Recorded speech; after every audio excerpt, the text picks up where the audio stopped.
Je suis à Givenchy, devant l'immense fresque en hommage aux soldats canadiens morts pendant la bataille de Vimy. Réalisée par Pascal Barbier, un artiste peintre local, elle a été inaugurée le 12 mars en présence des habitants de la ville et d'Anne-Julie Lagneau, chanteuse lyrique qui a interprété l'hymne national canadien. Cette fresque de 14 mètres de long accueillera les Canadiens à l'entrée du village. Rebonjour Monsieur le maire. Bonjour. Vous avez un objet avec vous très spécial. Est-ce que vous pouvez nous expliquer Alors je vous ai amené cet objet un peu particulier. Bon, il n'a pas de valeur commerciale, bien entendu. Il est arrivé du Canada dans cette petite boîte. Alors un soir, j'ai eu la chance d'avoir un mail d'une dame très âgée qui m'a dit « Écoutez, monsieur le maire, j'ai su par des amis canadiens qui étaient en vacances chez vous que vous faisiez beaucoup de choses pour l'année du Canada. Et j'aimerais vous envoyer un objet. » Alors c'est un petit sifflet. C'est un sifflet d'officier canadien. Et ce sifflet avait appartenu à son grand-père.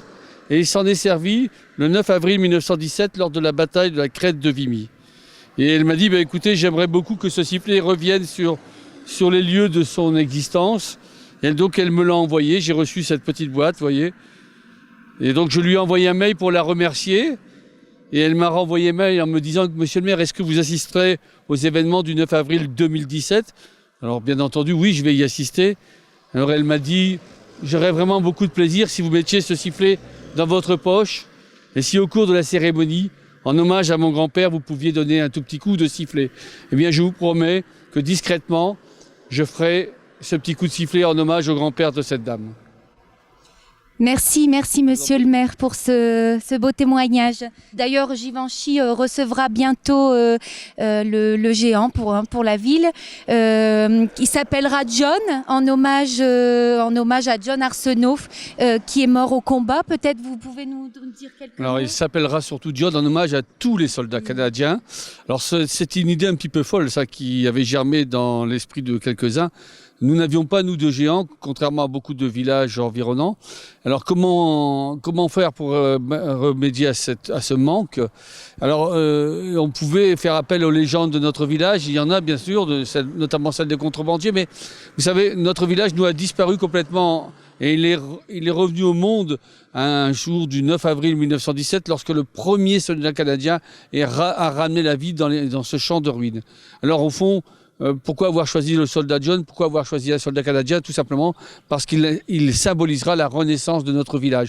C'est un projet fou parce qu'il a permis de mettre tous les habitants du village au travail, et notamment les couturières du village, mais aussi un de nos concitoyens qui travaille le bois et qui a réalisé un fusil qui doit faire à peu près 2,50 m de haut. Voilà, c'est tout ce qui nous intéresse à chaque fois dans toutes les manifestations autour de cette année canadienne, c'est mettre ensemble, fédérer ensemble tous les habitants du village autour de beaux projets. Ils seront donc accueillis par ce beau géant qu'on vous invite à aller voir le 8 avril à Givenchy-en-Gohelle. Et les Canadiens seront également accueillis par les drapeaux qui sont mis sur toutes les maisons, pratiquement toutes les maisons de la ville.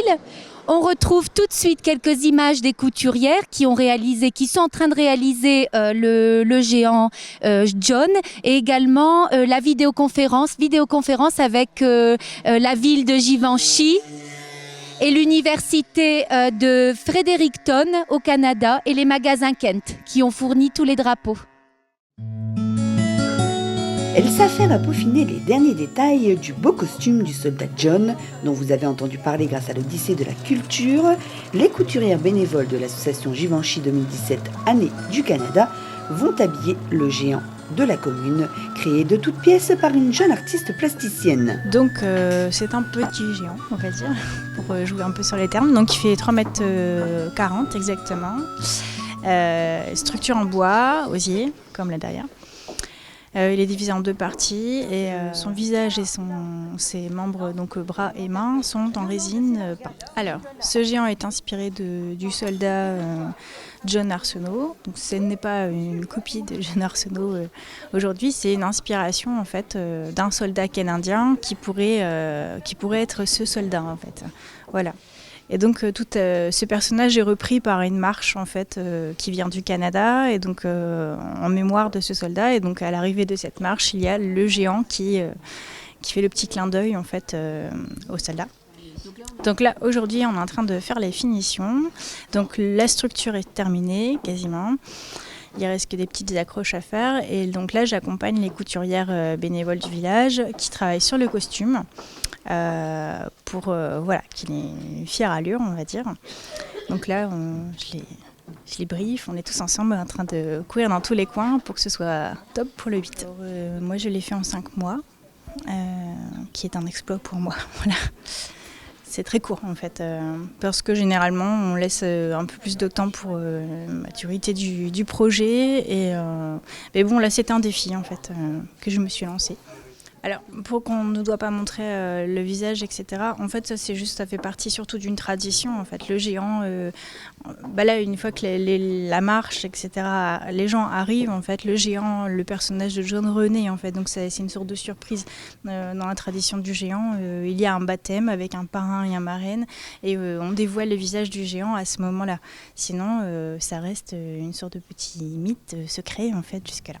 Jusque-là, c'est jusqu'au 8 avril. En effet, personne ne doit voir le visage du géant John avant l'arrivée des 2 géants amis de Buis-les-Miniers au Bourdin qui célébreront son baptême.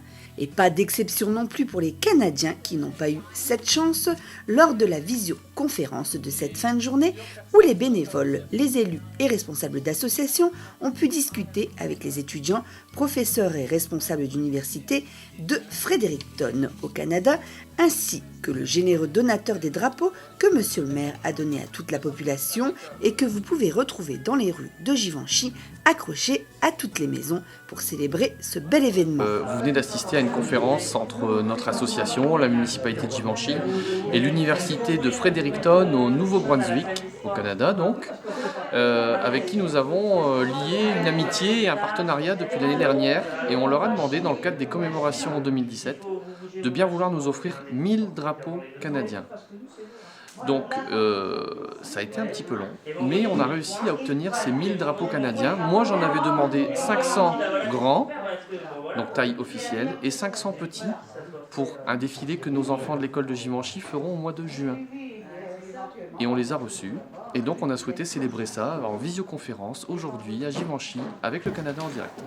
Nous nous sommes rencontrés effectivement l'été dernier et vous avez fait la gentillesse de venir à Givenchy-en-Goël. Je voudrais vous dire dès aujourd'hui et dès maintenant que chaque fois que vous viendrez en voyage en France, eh bien, vous avez une étape nécessaire, obligatoire. Nous vous accueillerons volontiers pour manger dans le village de Givenchy-en-Goël.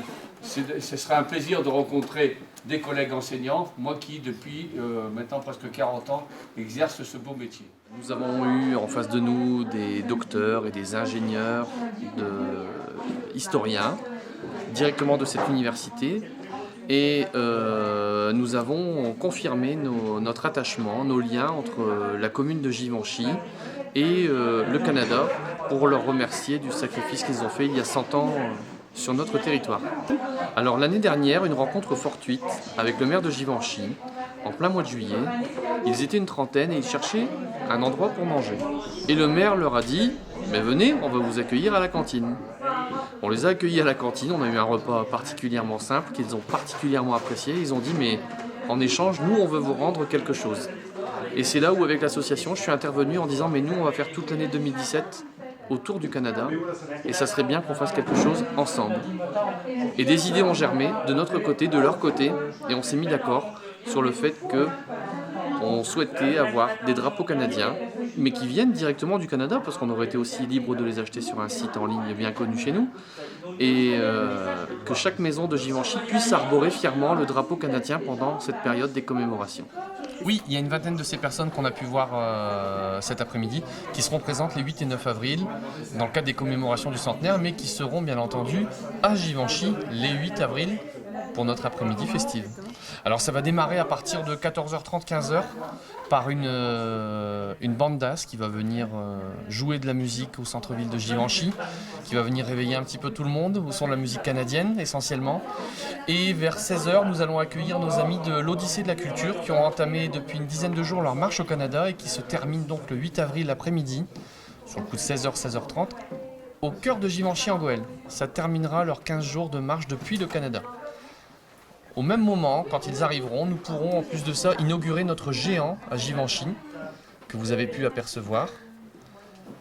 Et de là, nous allons inaugurer une rue en l'honneur d'un bataillon canadien également. Et bien, je suis particulièrement ravi de pouvoir organiser avec la municipalité tous ces événements autour de l'année 2017. Et en plus de ça, j'ai la grande chance d'avoir de nombreuses associations de Givenchy qui viennent se greffer autour de nous pour participer à nos événements. Et quand je vois qu'aujourd'hui, il y a plus de 300 drapeaux canadiens accrochés sur les maisons de Givenchy, je me dis que la population de Givenchy joue le jeu aussi. Et ça, c'est beau.